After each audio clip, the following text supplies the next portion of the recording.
नमस्कार दोस्तों, हमारे एक और नए वीडियो में आप सभी का स्वागत है। अगर आप हमारे चैनल पर नए हैं तो चैनल को सबसे पहले सब्सक्राइब कर लीजिए।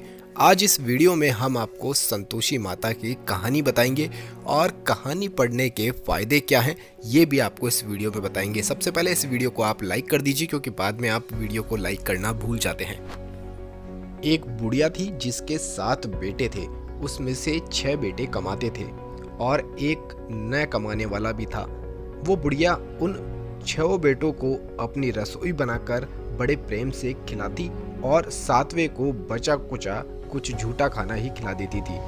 परंतु वो भोला था और मन में कुछ भी विचार नहीं रखता था। एक दिन वो अपनी पत्नी से बोला, देखो मेरी माता को मुझसे कितना प्रेम है। उसने कहा कि वो तुम्हें सभी के झूठे खाने खिलाती है, फिर भी तुम ऐसा कहते हो, तो चाहो तो तुम समय आने पर देख भी सकते हो। एक दिन बहुत बड़ा त्योहार आया। उस बुढ़िया ने 7 प्रकार के भोजन और चूरमे के लड्डू बनाए। 7वां लड़का ये बात जांचने के लिए सिर दुखने का बहाना करके पतला कपड़ा ओढ़कर सो गया और देखने लगा कि माँ ने उनको बहुत अच्छे आसनों पर बिठाया और 7 प्रकार के भोजन और लड्डू परोसे हैं। वो उन्हें बड़े प्रेम से भी खिला रही है।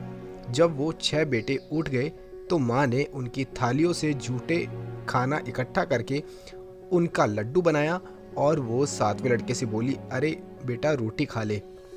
वो बोला, माँ मैं भोजन नहीं करूँगा, मैं तो प्रदेश जा रहा हूँ। माँ ने कहा, कल जाता है तो आज ही चला जा। वो बेटा फिर घर से निकल गया।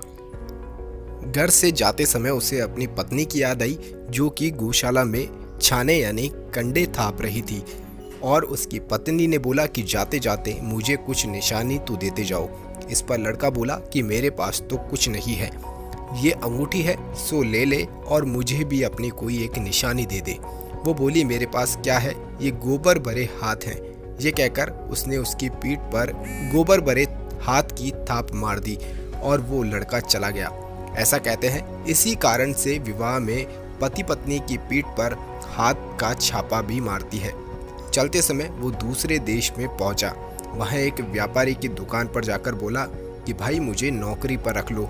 व्यापारी को नौकरी की जरूरत थी, अतः वो बोला कि तनख्वाह काम देखकर देंगे, तुम रह जाओ।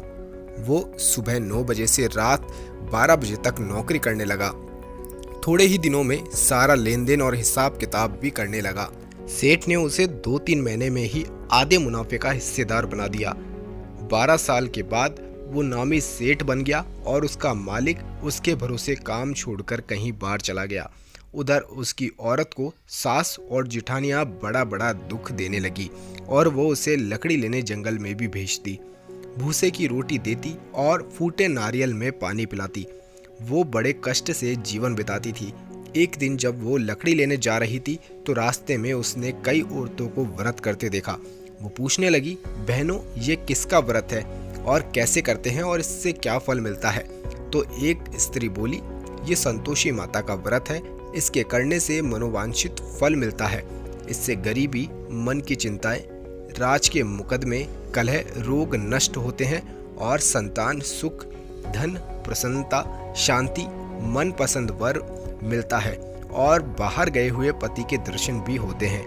उसने उस व्रत करने की विधि को जान लिया।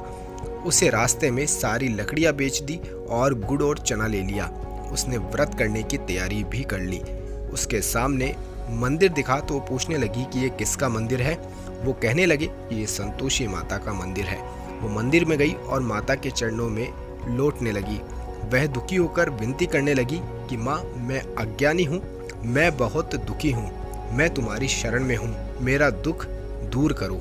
माता को दया आ गई। एक शुक्रवार को उसका पति का पत्र वापस आया और अगले शुक्रवार को पति का भेजा हुआ धन भी उसको मिल गया। अब तो जेठ जेठानी और सास नाक सिकोड़े को कहने लगे, अब तो इसकी खातिर बढ़ेगी और ये बुलाने पर भी नहीं बोलेगी। उधर उसकी पत्नी रोज लकड़ियां लेने जाती और रोज संतोषी माता की कहानी भी सुनती। एक दिन माता से उसने पूछा, हे माँ ये धूल कैसी उड़ रही है? माता ने कहा कि तेरा पति आ रहा है, तू लकड़ियों के 3 बोझ बना ले, एक नदी के किनारे रख, एक यहाँ रख और तीसरा अपने सिर पर रख ले। तेरे पति के दिल में उस लकड़ी के गट्ठे को देखकर मोह पैदा होगा। जब वो यहाँ रुककर नाश्ता पानी करके घर जाएगा तब तू लकड़ियाँ उठाकर घर जाना और चौक के बीच में गट्ठा डालकर जोर जोर से 3 आवाजें लगाना। सासू जी, लकड़ियों का गट्ठा लो, भूस की रोटी दो और नारियल के खोपड़े में पानी दो। आज मेहमान कौन आया है? इसने माँ के चरण छुए और उसके कहे अनुसार सारा काम भी कर लिया। वो तीसरा गट्ठर लेकर गई और चौक में डालकर कहने लगी, सासू जी, लकड़ियों का गट्ठर लो, भूस की रोटी दो और नारियल के खोपड़े में पानी दो।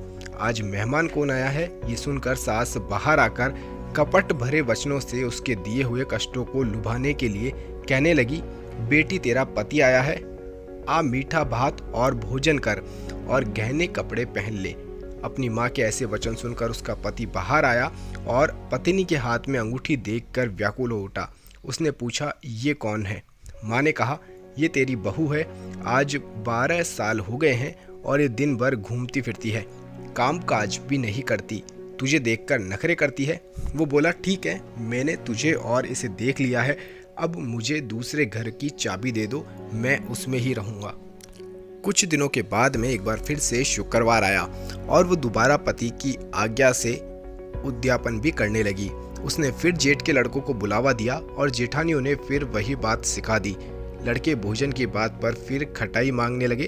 उसने कहा, खटाई कुछ भी नहीं मिलेगी, आना हो तो आ जाओ। ये कहकर वो ब्राह्मणों के लड़कों को लाकर भोजन कराने लगी और यथाशक्ति उसने उन्हें दक्षिणा भी दी। संतोषी माता उस पर बड़ी खुश हो गई।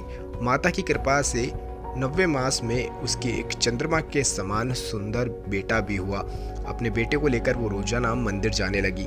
एक दिन संतोषी माता ने सोचा कि ये रोज यहाँ आती है, आज मैं इसके घर चलती हूँ, इसका सासरा देख लेती हूँ। ये सोचकर उसने एक भयानक रूप बनाया। गुड़ और चने से सना मुंह और होठ पर मक्खियाँ भिनभिना रही थी। इस सूरत में वो घर चली गई और दहली पर पांव रखते ही सास बोली, देखो कौन डाकिन आई है, इसे भगाओ नहीं तो किसी को ये खा जाएगी। लड़के भागकर खिड़की बंद करने लगे।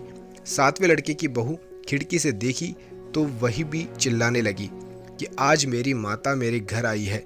यह कहकर उसने बच्चे को दूध पीने से हटाया। इतने में सास बोली, पगली किसे देखकर उतावली हो रही है, और उसने बच्चे को भी पटक दिया। इतने में संतोषी माता के प्रताप से वहाँ लड़के ही लड़के नजर आने लगे। बहू बोली, सासू जी, मैं जिनका व्रत करती हूँ ये वो ही संतोषी माता है। यह कहकर उसने सारी खिड़कियाँ खोल दी।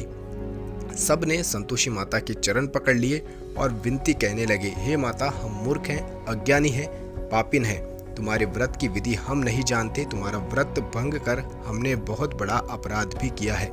हे जगन माता, आप हमारा अपराध क्षमा करो। इस पर माता उस पर खुश हो गई और बहू को जैसा फल दिया वैसा माता ने सबको भी दे दिया।